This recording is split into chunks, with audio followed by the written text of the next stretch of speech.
Welcome to Business Talk Sister Gawk. I'm Becca, and today's podcast episode is part 2 of how to make yourself useful. And if you did not hear part 1 of this series, you should go back and listen to the episode previous to this one. I am in the process of talking with John Cook, who I described a little bit in the last episode as the abstract wisdom of Yoda, the joy of Rafiki, and all wrapped together in a grandfatherly Vincent van Gogh. And I don't think he necessarily agrees with that description. It's okay. But thank you for being back with me today. I really appreciate it. I wanted to pick up that discussion we were having last time. So you said you were having a hard time reading things, but by 14 you said, I'm going to try to read this big Bible. And then you started seeing the world a little bit differently in how people were living or whatever. But what then was your next? Because I know we also talked about your college and finding out you had a disability. What was like the next step then after you decided that? And I know we kind of skipped ahead and talked about your job at Disney as an Imagineer and everything, but tell us about how you got to just that journey of going from this to this, because you mentioned like I did this beforehand, and learned all these different skills. So can you tell me the next progression? Yeah, I can. It's like when you watch other people to mirror, to understand what are you supposed to do in this world. You watch other teenagers be teenagers. You say, well, that's my behavior for now. We all mimic each other, whether we know it or not. And so when you can't communicate and have people stop and listen to you because maybe they're better at it than you, you tend to just observe a little more. And then when you talk, you test things out. Like, I'll say this and see what happens. I'll say that and see what happens. But in peer group and peer group pressure, there's always that, especially coming through the teen years. And one day I just said, oh, to heck with that. It's just too much work. And they're their group and I'm me. We'll do what I can do. And I began to just kind of, you don't pull away. You just realize we're just different. I'm just different. It's like a personal acceptance. It is. I'm never going to be the same as everybody else. I'm never going to be that. I'm going to be this. And this is okay. You have to just all of a sudden do the best you can with it. But what I did notice was that because of the kind of things I like to do, I had built skills that most people don't build. I played with things. I took things apart, see if you can get them back together. You know, my parents used to say, don't give him tools. Because you would just he will rip disassemble apart. it. Take it apart and see how it works. And sometimes it go back together and sometimes it would. And then you're like, oh, yeah, man, I worked on my mom's washing machine. It still doesn't work. And you know, but expensive exploration experiments. Yeah, and there was other mixtures, other factors, other people in your life, and they're doing what they're doing, and it's not always conducive to making the best version of yourself, because other people around you, your family, your friends, a lot of them, I began to notice what I called the early plateau. And even in high school, I could see that people would graduate from high school and plateau. Next time you see them, they're a box boy or a clerk, and that was going to be their life from then on. It's like, that's okay. There's nothing wrong with that. But that's not what I wanted. Because there were people in the world that you could see who were doing things that were just magical. People trying to go to the moon, people trying to paint beautiful pictures, people writing beautiful music, all kinds of things that people were doing. And you'd say, I want to do stuff too.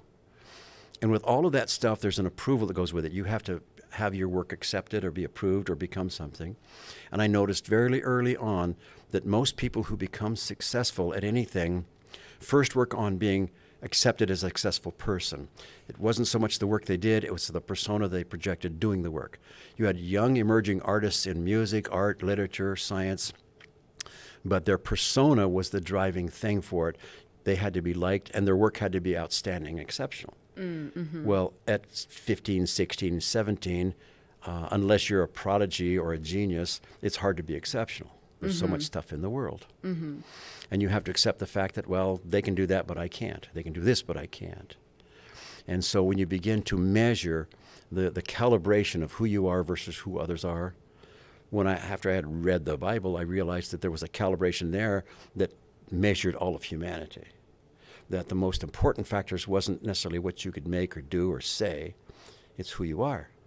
Who are you going to come out as? Who do you end your life as? What is this that you're doing? You're not a machine that manufactures things or builds things or makes things. We do that. But what you are is really somebody who is finding out whether you're just a machine or you're a creature of spirit, a creature of knowledge and understanding. And I began to see that these things were more important.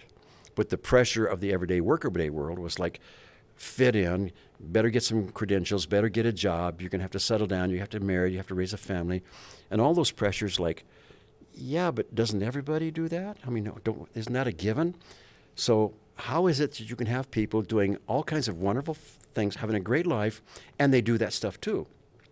So it's not one or the other, it's together. Mm-hmm. And I began to calibrate the world in a new way. Like, well, you don't want to lose yourself while you find yourself. But how do you find yourself if you don't know yourself? Became predominant by the time I was 17, 18, and 19. The other mix in there was I came from a drinking family. My parents ultimately became alcoholics. My wife's family became alcoholics.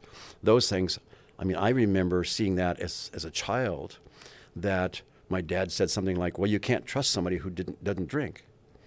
I remember hearing that when I was 7 or 8 years old. So those have an influence too, like, oh, well, that's how you get along, because I thought my dad was king of the world. Okay?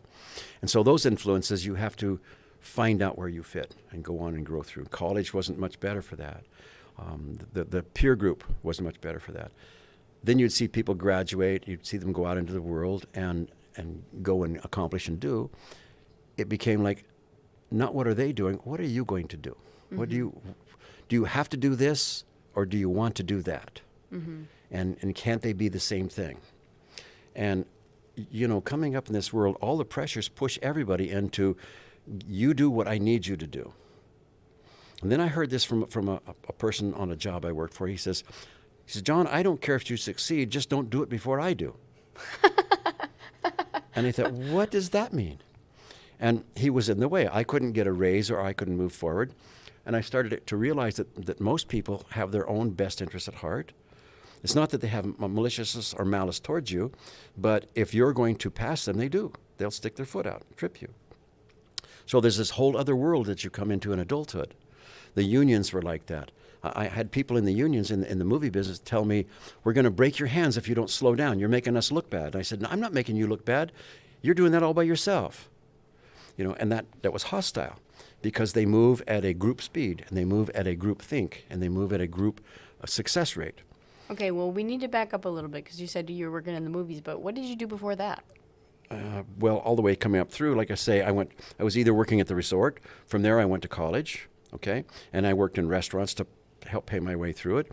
When I came out of college, I went to work for my father's construction company. He'd gotten out of the laundry and gotten into a construction company. So I started learning how to build houses and work with wood and work in the shop. By the time I was 17 or 18, I had worked on several houses in the summer times. By the time I was 19 or 20, I probably had worked on 7 or 8 houses.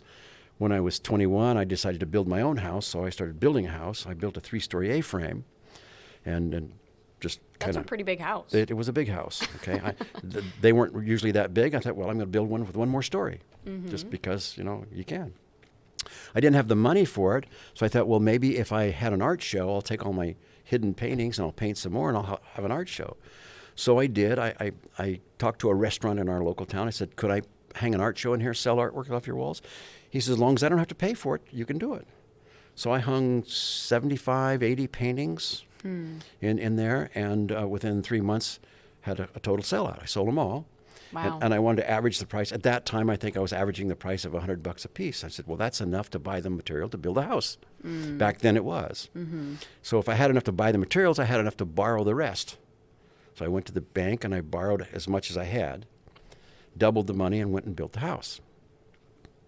And that was the money I was going to use to get married and go to college on. Again, go back, you know. I didn't tell you, I took time off between my college years. Okay. Go a couple of years, take a year off, go another year, take another year off, go take a half year. It took me quite a while to do this. Okay. To screw this up was a long process. So I, you know, as I did those things, I would take whatever odd jobs I could. But those things would teach you how to do things. And during that period of time, I would have been in my early 20s, and I was dating my wife at that time. So She was in California, I was in Arizona. It was back and forth. It was all kinds of stuff. And that's when I was learning how to frame pictures and silk screen print and whatever I could come up with, and making widgets and gadgets and, And you were doing this on your own, or Yeah. were you Yeah, okay? You were just messing around trying to find. Well, you're trying to find figure out. out different things. Yeah, I'd like to try that, so you go do it. That this is where that you separate from your group, because they're not going to do those things that doesn't fit the group, and their talent bases that aren't proven out. So it's like early in our marriage, my wife and I started a silkscreen shop because there wasn't in town. I thought it'd be really cool if we could print T-shirts. This is before the T-shirt craze. People were printing on T-shirts. I said, well, we'll go do that. But I didn't have real good business experience. I was really good at stuff, but I'm really not good at business. I should have had a business manager always. I still should have a business manager. Well, and I should put a caveat in there too, just as you're listening to this. John is such a visionary. He sees things before most people think it's going to be a big idea. And I think that's really helped you in so many ways. It has, and it still does. Yeah. The difference now is that you learn how to express it. Over a lifetime, you learn how to either get it said or express it or do it. It doesn't necessarily mean somebody's going to act on it. It just still does it. I have drawings that go back. I don't know how many drawings I have that go back to when I was 6 years old, I guess, 7 years old. And I look at stuff that still hasn't been done. You say, well, it would be cool if we could do this. And it's not so much visionary. It's just that you draw what comes into your head. You don't know where it comes from. It just comes into your head. Okay, sorry. So we got off track. So you did some screen printing. Yeah, silk screen printing. I All of that. loved it. I found out, this was an interesting fact. I didn't know this, but during the 50s and 60s, probably long before that, during the 50s and 60s, before major industrial printing changed with a computer and such, 90% of all printed matter, not books, not textbooks, not documents, but if you take labels on Coke cans or beer cans, or you take labels, billboards, printed circuits, were all done with silkscreen. 90% of all the printing in the world was silkscreen printing. It was such a flexible thing. And I wanted to go be a silkscreen printer because I wanted to print on everything. Okay, so you just go find the stuff. Well, in a small town, you can't get supplies, so you have to order everything. You wait for this to come in and wait for that to come in. But eventually, you got into printing. But one thing teaches you another. While you're waiting, you have to make this, you have to do that. So each of these things compounds and builds. The more changes you make, the more compounding and building you do. And if you can emotionally stand the success-failure rate, Right. which there's always Right. one of each, and usually the failure rate is the latter one. So when you go through this, you have to be able to sustain emotionally. And I think this is what my childhood taught me. I was just so used to this will work or it won't.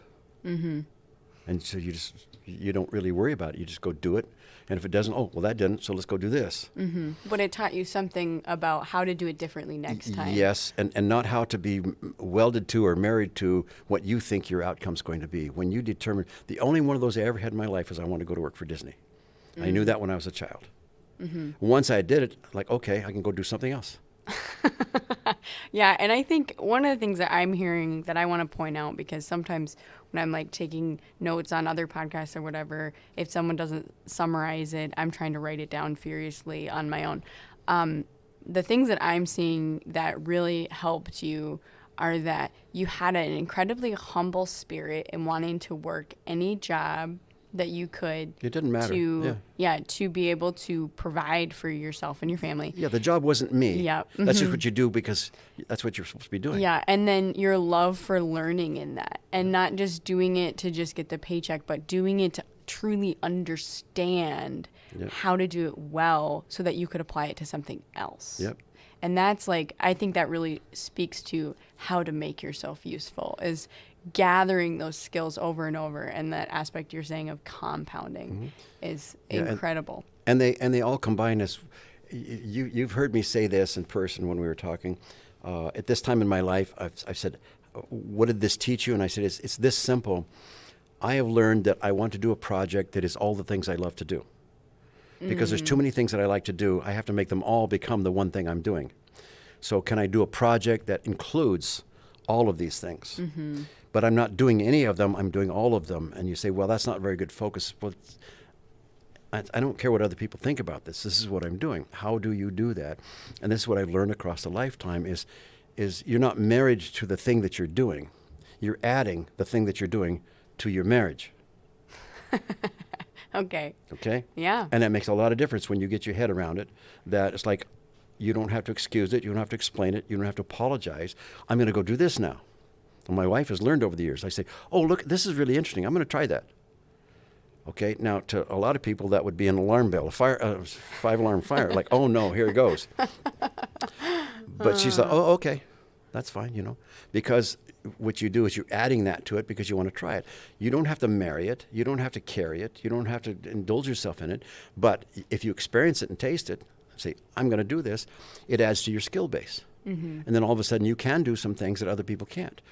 So that's probably the major changes that took place when I was able to accept the fact that you just emotionally have to be able to stand to yourself while you do this. Yeah. And not say, I have to be this or I have to be that. What you have to do with that is that, I go back to when I was 14 and read the Bible, what you have to be, what your core is, that is your core. The other stuff is the stuff you get to do while you're here. And when you separate those two, you realize it doesn't matter what you do while you're here. It doesn't count anyway. So go have a good time and do it, but do it with the integrity of not losing your core or yourself or where you're going.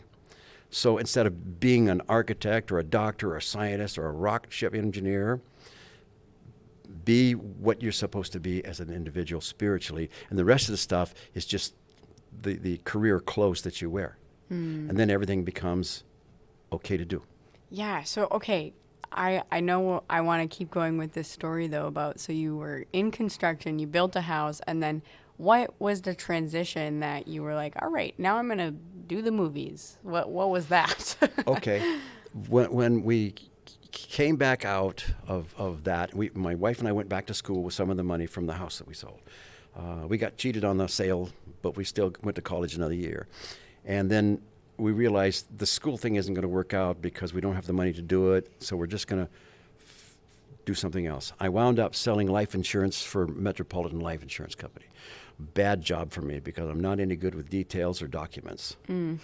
Good because I'm a good salesman. I really get along with people. I had no problem with the pitch. I had a lot of problem with the fulfillment. And after about a year of that, I said, okay, I'm going to go get a job in construction because I can do that.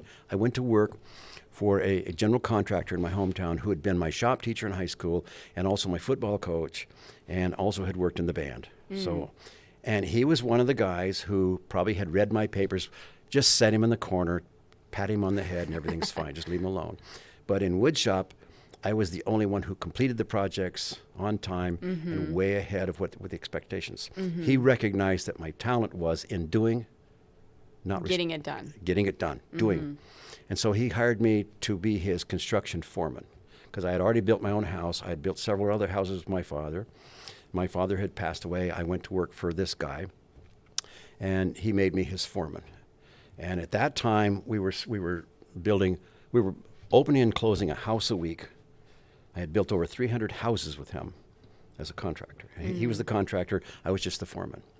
And he hired a salesman, and the salesman was getting paid 3 times what I was getting paid. I was making sure the house was closed, and I was helping him close his houses because he didn't know what a house was. So I'd go out with him, and we're closing houses, and I went to the boss and I said, hey, why don't you just let me be the salesman? Because I got a young family. I need to make that much money.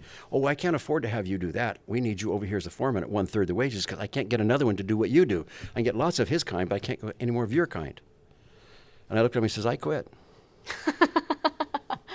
And that's enough of that. I walked out the door, and I told my wife, I'm going to go be a contractor.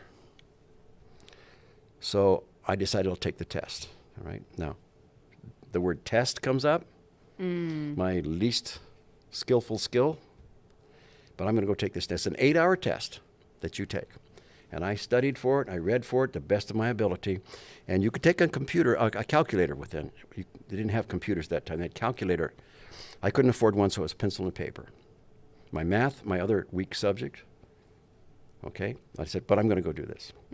I went to take this test, and there was a room full of guys who got the test done in 4 hours. It was an 8-hour test. It was me and 2 other guys who probably had the same problems I had taking this test. But I struggled through the end thinking, well, whatever happens, happens. At least I took the test. I tried.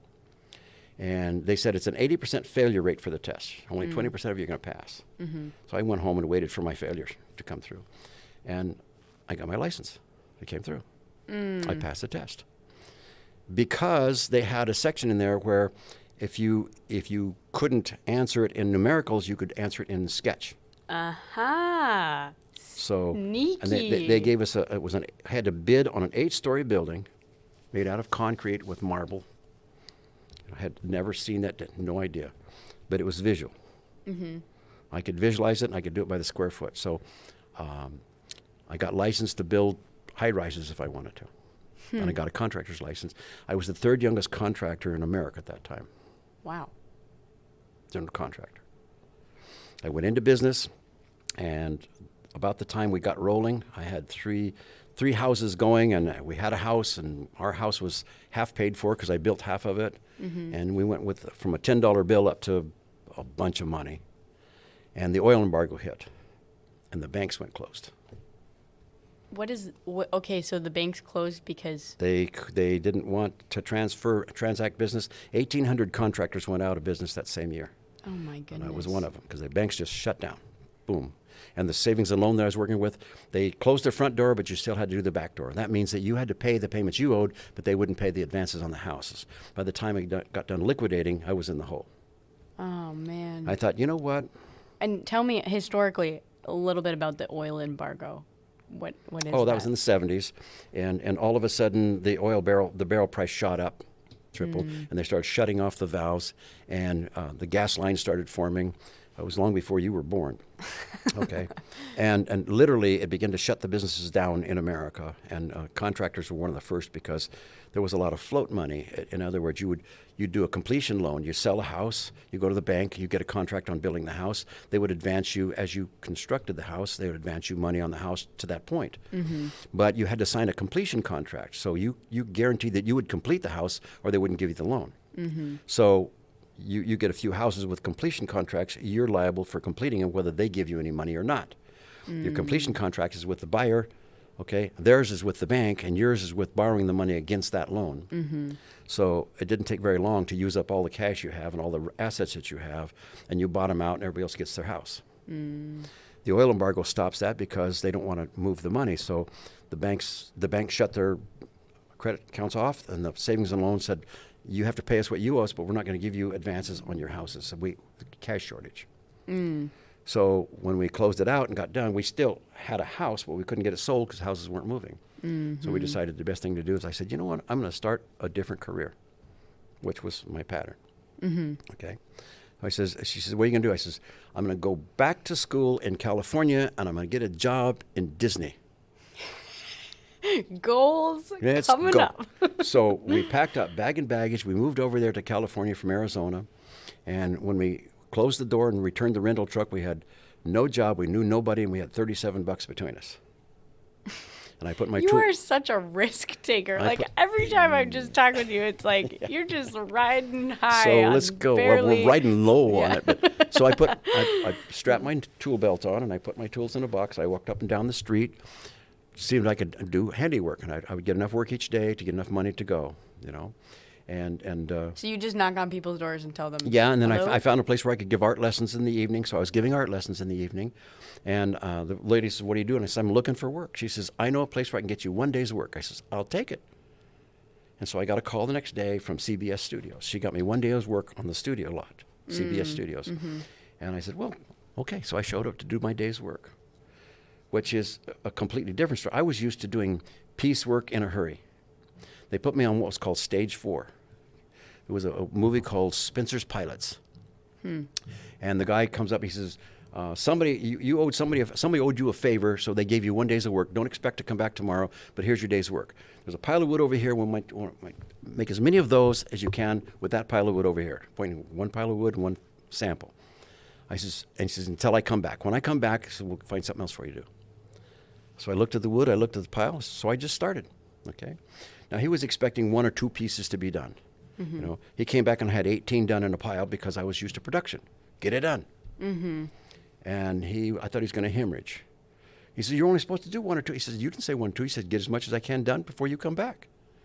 That was the instructions. So he went and got the boss. They asked me if I'd come back tomorrow.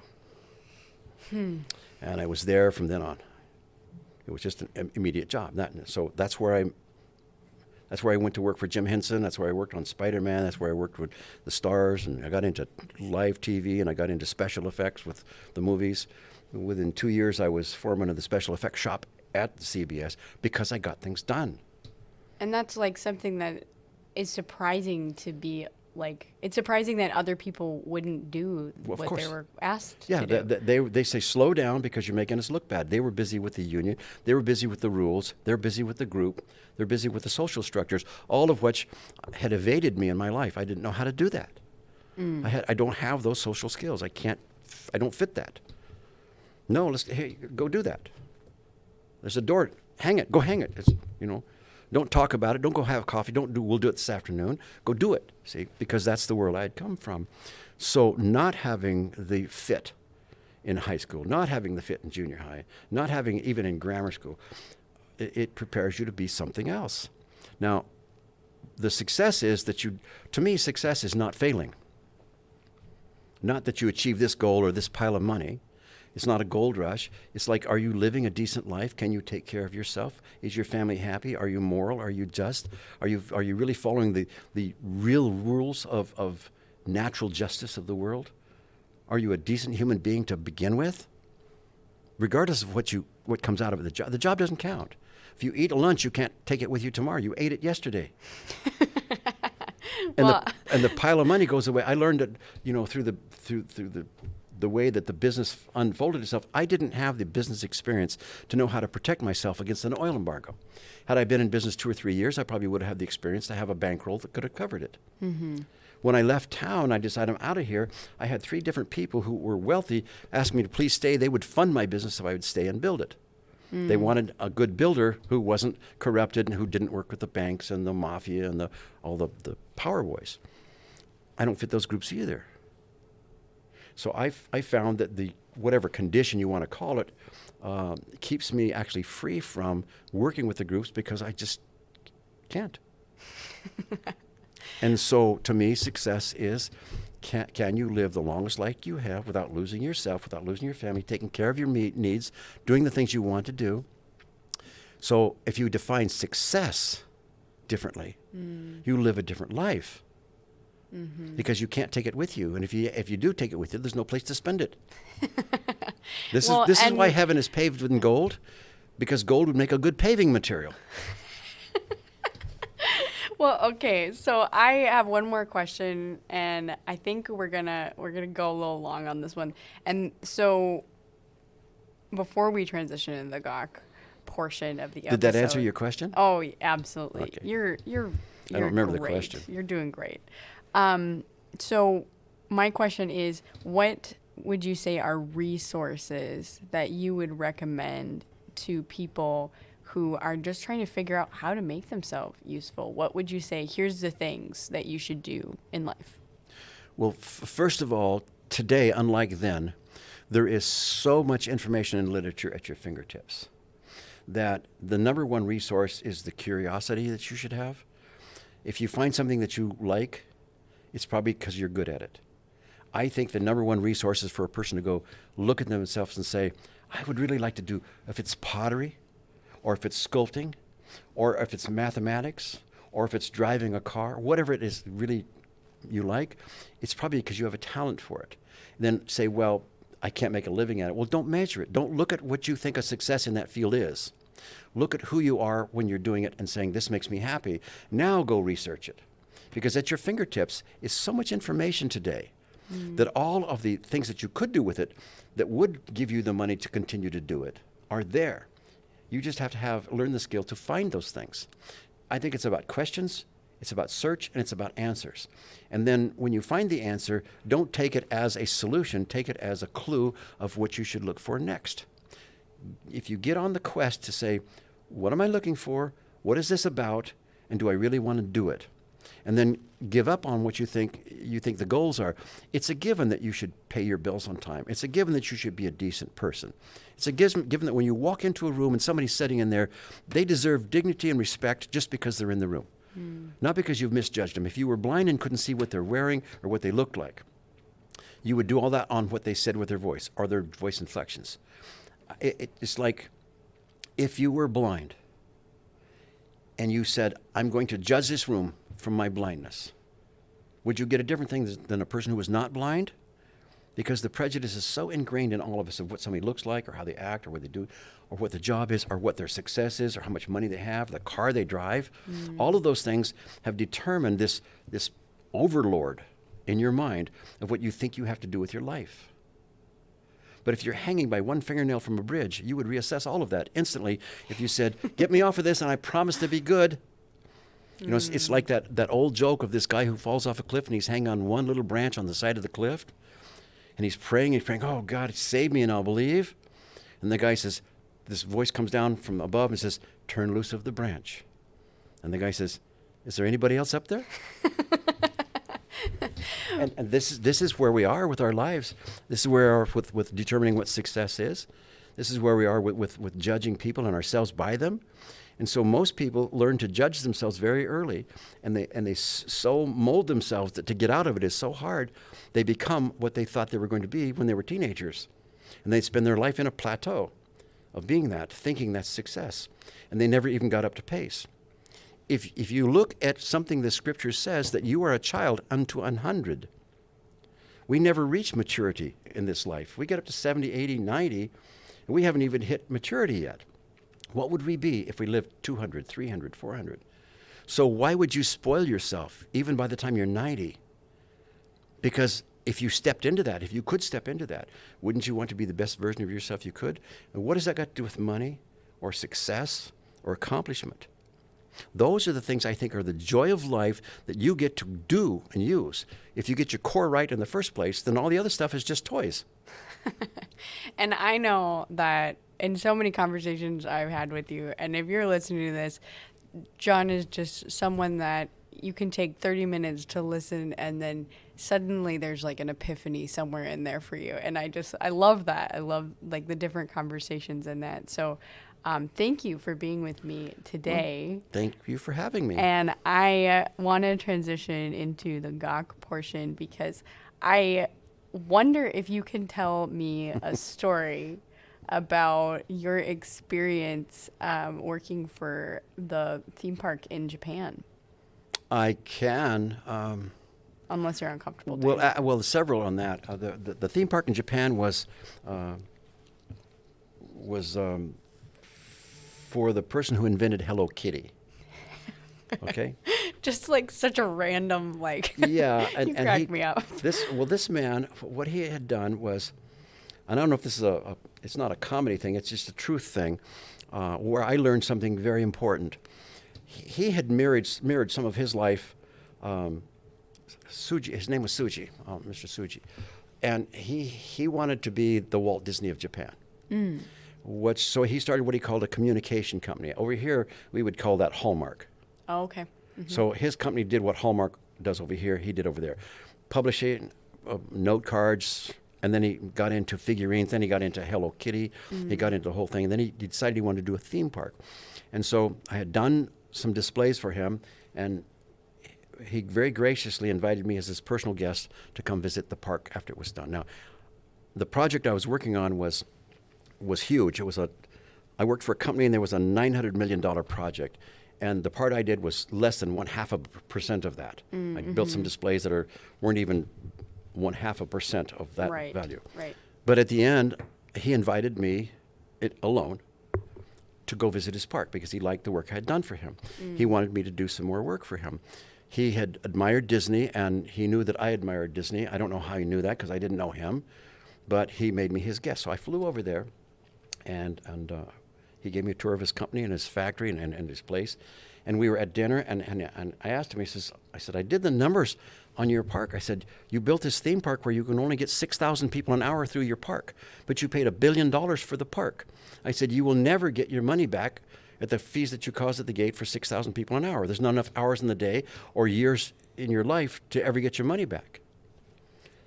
And he looked at me. Now, he didn't speak English. He spoke through an interpreter. And he told the interpreter something. And he says this. He says, what gave you the idea I wanted my money back? I was baffled. I said, well, why else would you do it? He says, because it needs to be done. He says, I have the money. He says, I didn't borrow the money. He says, I paid cash. He says, like Disney, build Epcot. He said he paid cash. He said, I didn't want the banks to tell me what to build. He says, I wanted to build a theme park. I wanted my park too. I want people to enjoy it. I want them to be proud of Japan, of their heritage and their life. And he says, that's why I've invited you, because I want to do another project this way. I flew home, and the next day, the Japanese market crashed. Oh. And we never did the project. It's like, these are the kind of things like, oh, bummer. So I don't know how infected I am with that, because Disney had a dream of building semi-truck trailers full of stories so children could understand how things are made. He didn't build it because it wouldn't economically fit his lawyers and his accountants' bookkeeping. So Mr. Tsuji was going to do it instead. And he wanted to know if I was interested. Now, he's gone. He was 67 when I met him, and that's 40 years ago. All right? And then all of a sudden I found out that one of the projects I want to do is similar to that. Now, I don't have $1 billion, okay? But somebody does. And you're going to figure it out. Well, that's the point. So it's like, just like I can't say no for them. To take my own advice. I'll say yes for me. I won't say no for them. Can I find that person? Can they help with a smaller version of the same thing? Is it worthwhile? Do I really want to do it? Are all the things that I want to do the one thing I'm now doing? So I'm actually living my own expression of what I think this is what you should do. How else could you say it? So that's what you're working on right now. It basically is. And it's a very little idea, but it's also a very big idea, which makes it very difficult to express to other people. Which is why I think, well, maybe this is why I should do this, because I don't know how to express to them anyway. This is a communication thing. Well, and so I know that we are going so over time, but I want to thank you so much for spending time with me today. I've really appreciated it. Well, thank you for having me. Yeah, and if you are listening to this podcast and you enjoyed it, John Cook is the guest today, and if you look for the future with all of his new projects, I'm sure you will see them soon. If you're a billionaire, give me a call. Exactly. And if you enjoyed this podcast, you can give it a review on Spotify now. It's Business Talk Sister Gawk, and I will see you next week.